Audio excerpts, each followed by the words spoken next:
The Inn at the End of Things is an Acorn Arts and Entertainment podcast, independently produced by a small group of creators in Southeast Michigan.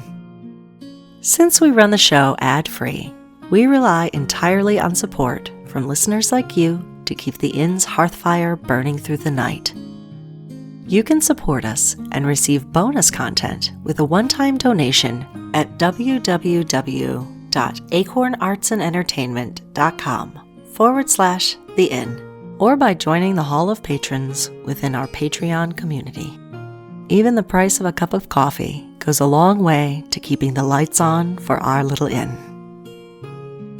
As folktale enthusiasts instead of academics, this is your friendly reminder that our folk and fairy tales come from the older, grimmer end of the woods and can contain material not suitable for all audiences, so listener discretion is advised. And recommended for your 5-star stay with us, the Inn is best experienced somewhere cozy with a good blanket. Thanks so much for your support, and welcome.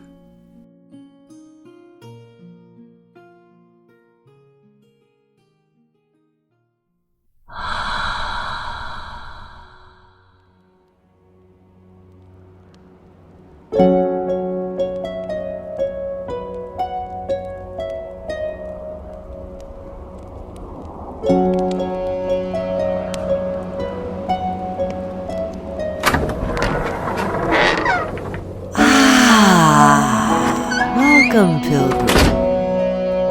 It's a merry road that's bringing the May in with you, here at the Inn at the End of Things. A flower crown for you as we celebrate the return of spring. The May Queen has found her green man again, and we hold court for all the blooming of life today. Lend me a hand over here, would you? Take 2 good handfuls of that rope there. We'll have to pull together to get the maypole upright. You have a good grip? Yes? All right. On the count of 3, then. 1, 2, and 1 more for good measure. There we are. Yes. Have you ever seen such a fine maypole in all your life? I dare say I have not. All those colors flapping in the wind. We all need permission to mismatch now and again, don't we? These old tattered ribbons were dyed right here at the inn. The colors have faded over the years, but I think it gives the fabric more character. The yellows were once the petals of a sunflower garden, and the violets from the underberries of the deep woods, and the greens, the algae from the great ocean all the way on the other side of the forest. A splash of pink here, a burst of blue there, and of course, all the colors that lie beyond the spectrums our eyes can perceive.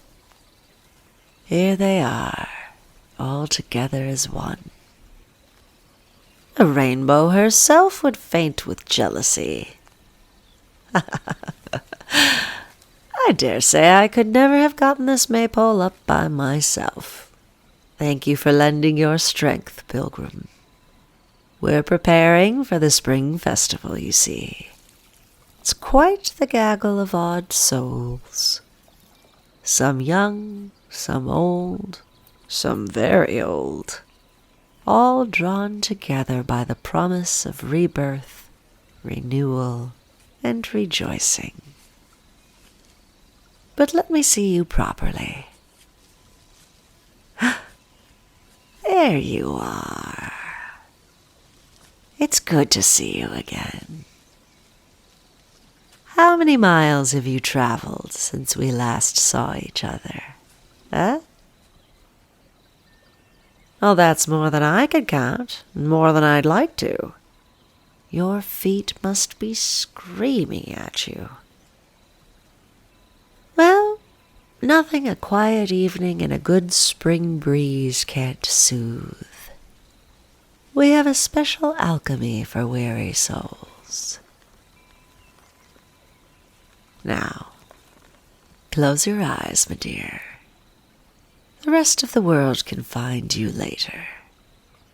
For now, all that is required is to lay back and accept a little hospitality and service. Let the tension melt away from your mind. Relax your jaw. Relax your shoulders. They always try to take on so much weight, don't they? Relax your face, your forehead, your cheeks, letting all the tension go. Let's go ahead and give your jaw a good massage. Get those crunchies out of your jaw. And breathe.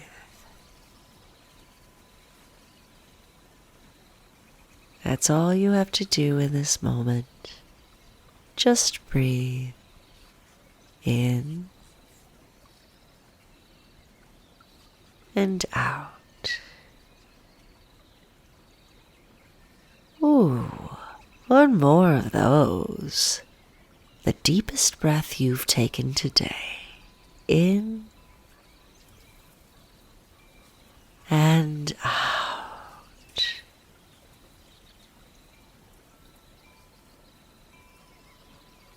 Your spine rising as high as the maypole. Straight and tall, there you are. And your shoulders hang back, loose and springy as fresh-tilled earth. Straight and tall spine, relaxed shoulders, looks good on you. I'm so glad you're with us today. The inn has never been in finer form. The first promise of spring is budding in every room. Fresh flowers and fresh dirt as old things come alive again. That which looked brown remembers a promise of green. Little things stir themselves from the dreams of overwintering and find new purpose in bright sunshine. The world looks up from its dreary window and remembers itself again. It is no small thing being recalled to life. I suspect it's the first day you won't need that heavy winter coat this season. We have a special place for cloaks and hoods here at the inn. I don't believe I've shown you the coat room yet, have I? No, I dare say I have not. Well, I'll take you there and you can decide if you want to leave your coat or not. Come along. This way.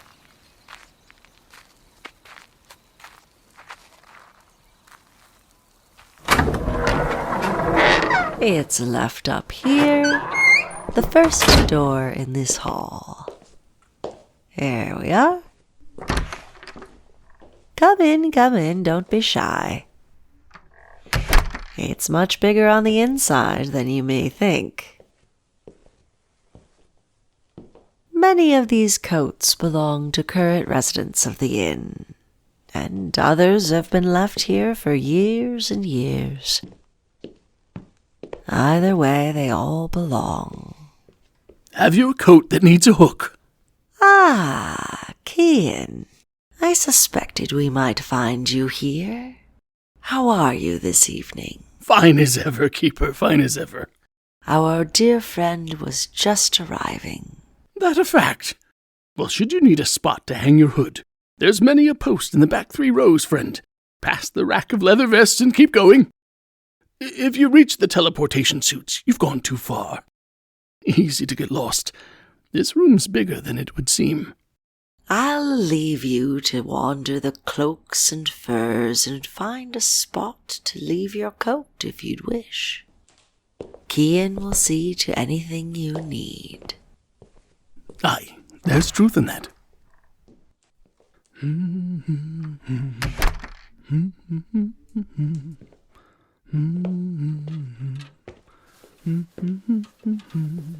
Halento, jolly rumble ho, we were up long before the day, oh, to welcome in the summer, to welcome in the May, oh. The summer is a-comin' in and winter's gone away, oh. Still with us, then? I can't blame you. This is my favorite room in the inn. There's something comforting about the stillness of it all. Like a forest frozen on a winter's night. My siblings used to live with us in the woods when I was a lad. I tell you, on a warm enough evening such as this, when the birds have returned and the greens come back into the world, I could spend the whole night looking up at those big trees. I felt like I belonged in those woods. I don't think I knew what the word home meant until I was out there. Maybe that's why I like this room so much, too. There's peace here that must be felt and tended. The smell of old pine and cedar to keep the moths at bay. The sentinel stillness of these cotes. Wanderers on their separate journeys finally come to rest in a place they can call home. Paradise is found in the quiet places. Perhaps more so. Do you see that spotted coat over there? The one with the buttons, That has been here longer than I have. I couldn't even begin to imagine how long. I've asked the keeper, and even she doesn't know how it got here. But it belongs here now, just as I do. It's no coat room without coats, after all. I keep a watch on them when their masters are away. A very important business, watching over cloaks. You wouldn't want your cloak to run away on you, would you? No. I watch them, and I make sure they are safe.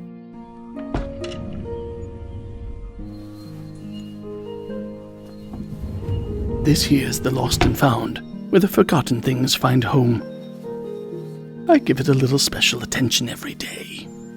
Can't let things get dusty. No one likes being forgotten, and there's always family to find among the lost. It's important to give lost things a good home, where they feel cared for again, hung up and brushed dry and well mended. Seems like the least we can do for the things that keep us warm. Sometimes I do have a peek in the pockets. I confess, I know, but only in the lost and found. And I don't take anything for myself. The room won't let you walk away with anything you didn't come in with, even if you tried. Just reappears back in the original pocket when you walk through the door. Everything is safe and sound here. But I do like to have a look to see what people keep in their pockets. To see the collections we carry with us, foraged along the paths we forge for ourselves. You can get to know a person rather well by the things that they keep in their pockets. Even better by the things that they leave behind. Do you know, I don't think I've ever looked in the pockets of this cloak. Let's take a look and see what's inside. A couple of loose coins. A clipped ticket. Can you make out what it is for? A train. Oh, and what's this? A dog biscuit wrapped in cloth. That's a prize. No doubt this will belong to a happy pup in the future. The rest is just lint and string. I like to imagine the person that was carrying this all around. What do they look like? What do they think about? That sort of thing. No harm in taking a peek in another one. Where to go? Where to go? Which one would you choose? Ah, this one over here, sure. Let's have a look then. Quite the weight to this one. What do we have in our pockets? A lighter. Still works. A useful tool. And a pawn. Yes, a little chess pawn right in the front pocket. That is a strange thing to carry around, isn't it? Must be a special pawn to carry around in your coat. You can sometimes tell when an object is meant to be carried around. A token for the road. Do you carry a token for the road? A necklace or an odd rock or a lucky penny? Perhaps a picture of someone dear to your heart. Something you take wherever you go, to watch over your steps. Fair's fair. I'll show you mine. Let's see.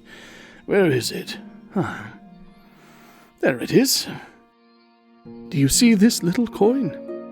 It used to be copper, as I'm told, but that was long ago. I carry this with me wherever I go. Rusted on the back. I wouldn't be able to make out the words if I didn't already know what they were. This is a fairy coin. Good for one admittance down the River Vesser to Bremen Town it is. But that's not the reason I carry it with me.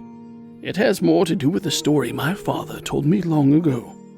The story his mother told him. This was many years ago, long before my parents were born. There was a donkey who used to carry the sacks for the mill house in my father's kingdom. Back and forth he would carry the grain until one day his master thought he was too old to keep up with the work and decided he would sell the donkey to a slaughterhouse. Hearing this, the donkey grew scared and ran away from the mill house that very night.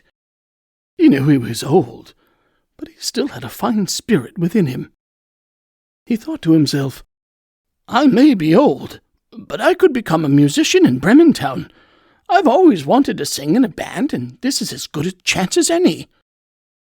So he set off by hoof in the night, but it wasn't long until he found a dog lying by the road, alone, howling miserably. Why are you howling like that, dog? Asked the donkey. Oh, said the dog, because I'm old. I'm growing weaker every day. I can't go hunting any more, so my master tried to shoot me this very night, so I ran away. But how am I supposed to earn my living now? The donkey took one look at his sorry new friend and said, Come with me to Bremen, to become a town musician. Let me take you to the music as well. I'll play the lute, and you beat the timpani, and we'll fill the night with music. The dog thought for a moment and agreed there was nothing he would rather do, and they set off together to Bremen Town. But it wasn't long before they found a cat sitting on the path with a sad face and a sadder meow. What's got in your way, old cat? Asked the donkey. Oh, who can be happy when they're in trouble? Replied the cat. Because I'm old now. My teeth are getting blunt, and I'd rather sit beside the stove and knit than hunt around for mice. So my owner wanted to drown me. I managed to sneak away, but where should I go now? Come to Bremen with us, the donkey chimed. You know about the night music from all your nights in the alley? You can become a town musician too. The cat thought for a moment and decided nothing would make her more happy. So they all set off together down the road to Bremen Town. But it wasn't long before they passed a farmyard. There, the house rooster was sitting on the gate screaming at the top of his lungs. In the middle of the night, mind you. You're screaming so loud. What are you up to? Asked the donkey. "Oh," said the rooster, "the housewife has ordered the cook to serve me up for Sunday dinner, for I am too old to keep watch over this roof. Tomorrow is Sunday, and they want to make me into a feast, so I'm screaming while I still can." "My dear friend," said the donkey, "you'd better come away with us, for we're off to Bremen Town to become musicians, and you have such a nice voice." The rooster thought for a moment, and realized what they were saying was right.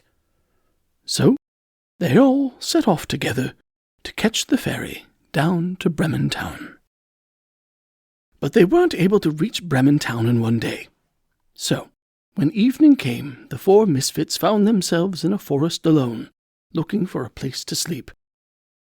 None of them were pleased with the tough soil and cold woods, but they couldn't think of a better place to sleep, so they settled down beneath a tree together. The donkey and the dog lay beneath on the ground.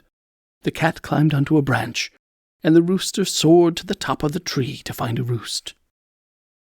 When the rooster had reached the very top of the tree, he looked north, south, east, and west to see how far they were from Bremen Town. But he saw something else. A warm glow in the middle of the woods. A cottage in the middle of the wilds. Overjoyed, he flew down to his companions at once and told them the good news. With the promise of a warm bed, they set off at once to learn who owned the cottage. Maybe if they could just have a bit of hay, they might be able to rest their weary bones. After a short walk, sure enough, they arrived at the home. But there was something wrong. They heard the most horrible sounds as robbers were turning the place upside down. Taking money, jewelry, anything they could get their hands on, they were. The animals looked among themselves. What could they do? How could they protect this home from so many villains inside? They were just 4 old souls.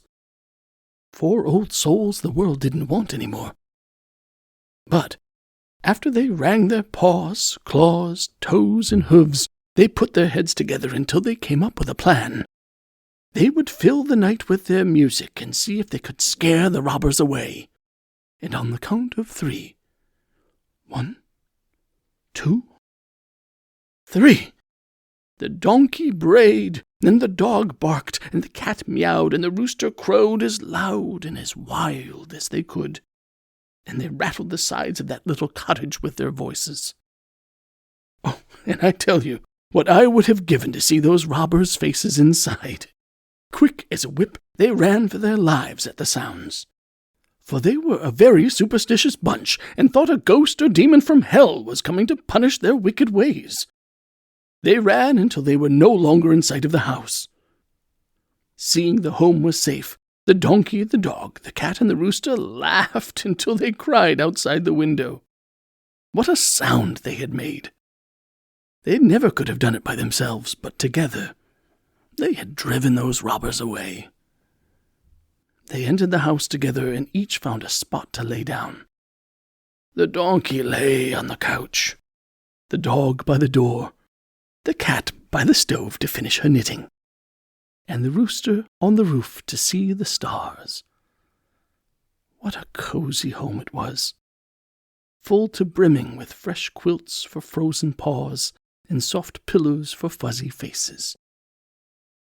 They were very tired from many weary miles of travel, and soon, feeling the age in their joints, they fell into a quiet sleep.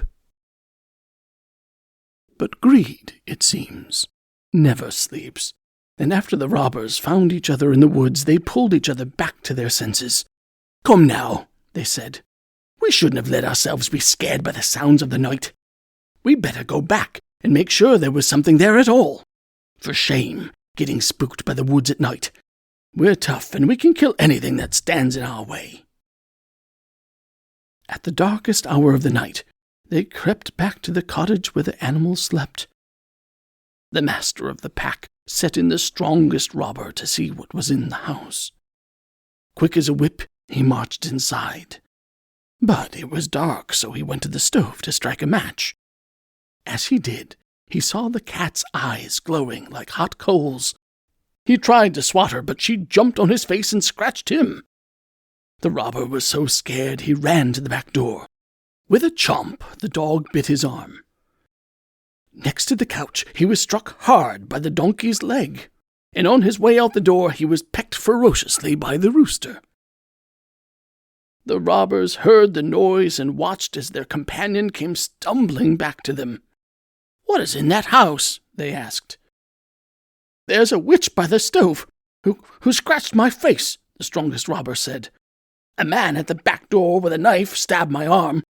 A monster on the couch hit me with a wooden club, and a creature at the roof struck me with an ice pick. So I ran for my life." Seeing the bites and bruises and fearing the same fate, they all departed from that house that very night, never to return. Back in the house, the animals watched the trail of robbers stumble away into the night until they were mere dots on the horizon. "See what we can do together, what we can do as friends," said the donkey, turning to the others.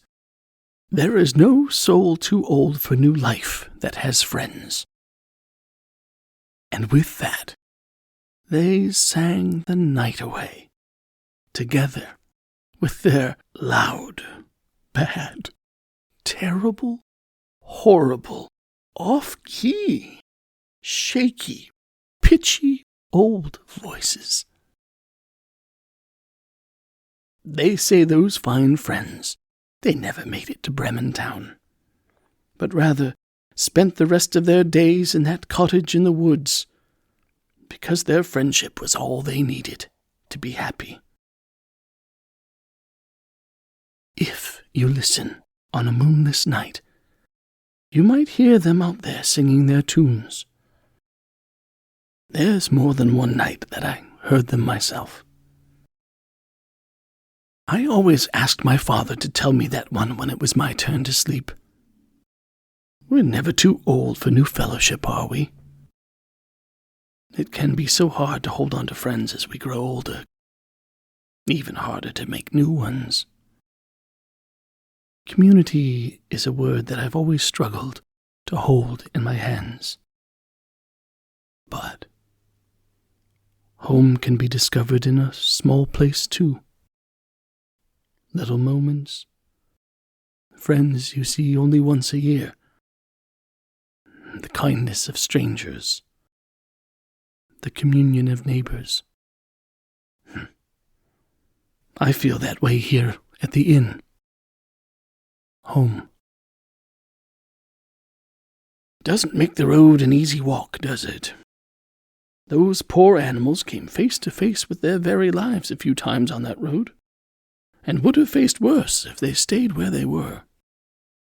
They just needed the courage to seek out a new life, to stand together and make their music. I think it's hard to ask for help sometimes. I know I feel that way. We all want to look so clever and put together, don't we? When the true treasure of life is in service to each other. If you ever need a friendly hand, old Cian will be sure to lend you one. You can always find me here, home among the coats and cloaks, where the lost can find themselves again, surrounded by the smell of cedar wood. Ah, there you are. I wasn't sure if you were still here. I'm glad to see you're still with us. Did he tell you the one about the musicians? I did. Still your favorite? For today and all days. And that's because you have great taste. I can't tell you how grateful we are to have you here for the night, Cian. After all the May Day festivities, I dare say this poor coat room would be quite the mess without you. It is a joy to be here. There is joy in this room, isn't there? The well-earned joy of hanging up your hat after a long day and finding a little corner of calm amidst the hustle and bustle of spring. As always, pilgrim, the inn is yours to see and explore. Perhaps you will discover others who find harmonies in your little tune, no matter how unique it is to you. Maybe you find your way back to the main hall where Tolkien and Lewis have everyone swept up in a spring waltz, following the May Queen and King in 3/4 time. Or perhaps your path leads you back to the maypole, where you can gently wind the ribbons into the pattern of your choice, until the pole is a splendor of colors once more. Either way, may your song lead you to a place that you call home, surrounded by those who delight in your song and in your company. May your dreams guide your steps, and may music guide your soul. May the bitterness of others never drown out your tune. May all the lost be found once more to dance around. May we all meet, be merry, and dance again someday soon, here at the inn at the end of things. Good night.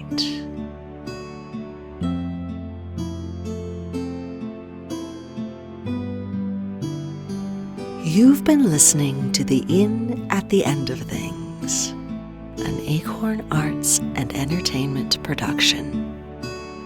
Tonight's tale featured performances by Will Myers as Cian, the coat room concierge, and Luna Alexander as the keeper. This evening's episode was written by Michael Allen Herman, with sound design and editing by Luna Alexander and technical support by Josie Eli Herman. As our evening draws to a close, we'd like to pause here within our Hall of Patrons to thank the many wanderers, voyageurs, and fellow night owls who keep our hearth fires burning long into the night. Whether you're a member of our Patreon community or have donated independently, we salute you and say thanks.